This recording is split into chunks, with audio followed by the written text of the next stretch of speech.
Vemos na Bíblia textos claros fazendo referência à segunda morte.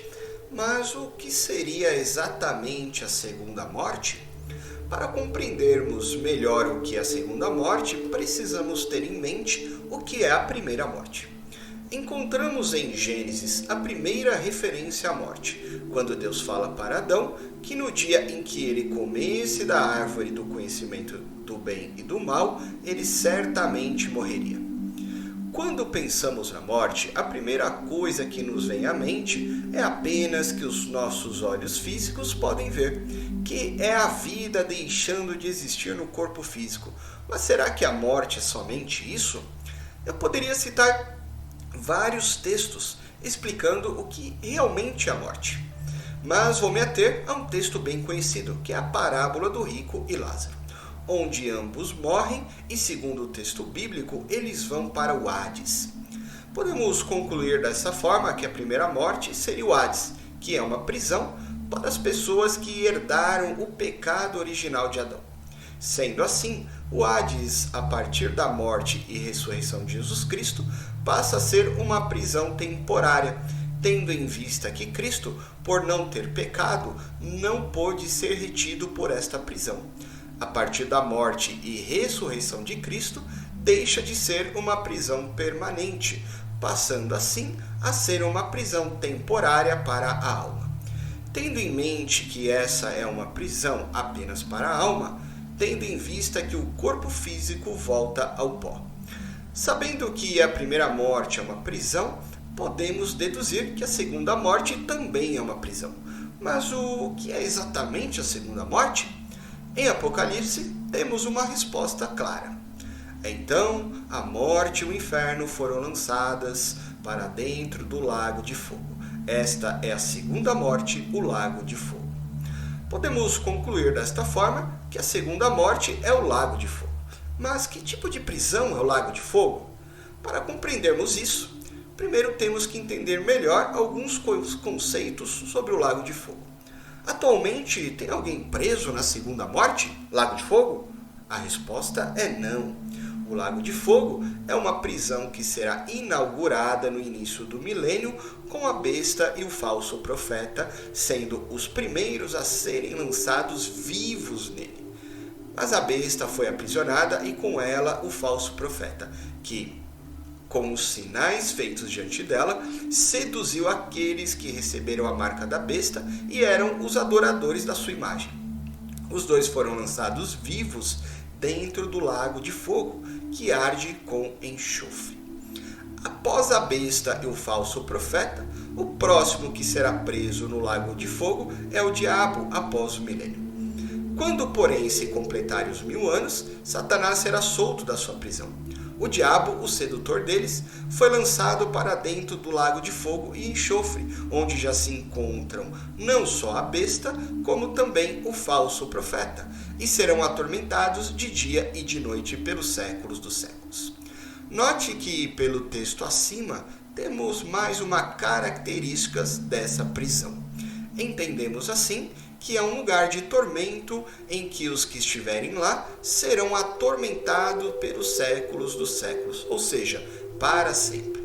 Após o diabo, vemos que a morte e o Hades, seguidos pelas pessoas que não tiverem os nomes escritos no livro da vida, estes serão os últimos lançados nessa prisão.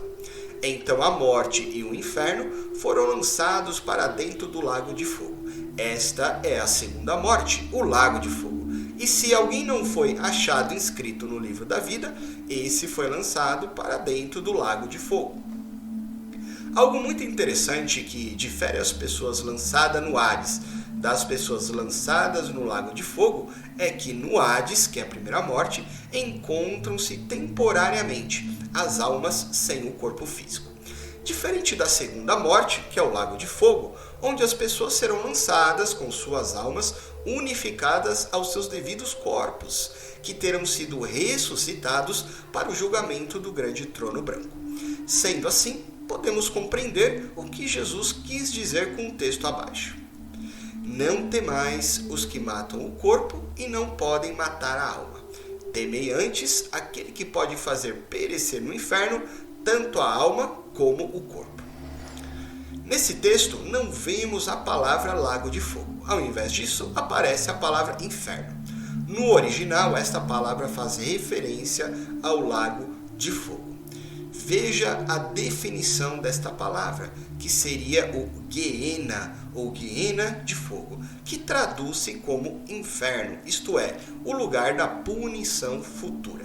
Designava originalmente o Vale do Inom, ao sul de Jerusalém, onde o lixo e os animais mortos da cidade eram jogados e queimados. É um símbolo apropriado para descrever o perverso e sua destruição futura. Seria o lago de fogo uma prisão eterna para a alma e o corpo? Podemos concluir através dos textos que sim. Veja esse aqui. O sedutor deles, o diabo, foi lançado para dentro do lago de fogo e enxofre, onde já se encontram não só a besta, como também o falso profeta, e serão atormentados de dia e de noite pelos séculos do século. E se alguém não foi achado inscrito no livro da vida, esse foi lançado para dentro do lago de fogo. Veja que para Satanás, a besta e o falso profeta, este tormento é pelos séculos dos séculos, ou seja, para sempre. Se para eles o tormento é eterno, por que não seria para os homens ímpios lançados ali? Devemos lembrar que Deus ressuscita esses homens com corpo e alma para serem julgados e após terem sido condenados, eles serão lançados no lago de fogo. Além deste versículo que acabamos de ler, podemos citar também outros. Olha esse aqui. Estes sofrerão penalidade de eterna destruição, banidos da face do Senhor e da glória do seu poder. Então o rei dirá também aos que estiverem à sua esquerda: apartai-vos de mim, malditos, para o fogo eterno, preparado para o diabo e seus anjos. E olha aqui o que diz em Hebreus 6. O ensino de batismos e da imposição de mãos, da ressurreição dos mortos e do juízo eterno. E para finalizar, irão estes para o castigo eterno, porém os justos para a vida eterna. E se um dos teus olhos te faz tropeçar, arranca-o. É melhor entrares no reino de Deus com um só dos teus olhos do que, tendo os dois, seres lançados no inferno, onde não lhe morre o verme e nem o fogo se apaga. Os que tiverem feito o bem, para a ressurreição da vida, e os que tiverem praticado o mal, para a ressurreição do juízo. Muitos dos que dormem no pó da terra ressuscitarão, uns para a vida eterna e outros para a vergonha e horror eterno. Sugiro que, após este pequeno estudo, irmão, leiam Ezequiel 18, tendo em mente a morte descrita neste capítulo como sendo a segunda morte. E veja como este texto ficará muito mais claro. Não podemos parar de anunciar este evangelho do reino, pois a segunda morte é algo terrível. Precisamos anunciar com muito mais afinco este evangelho.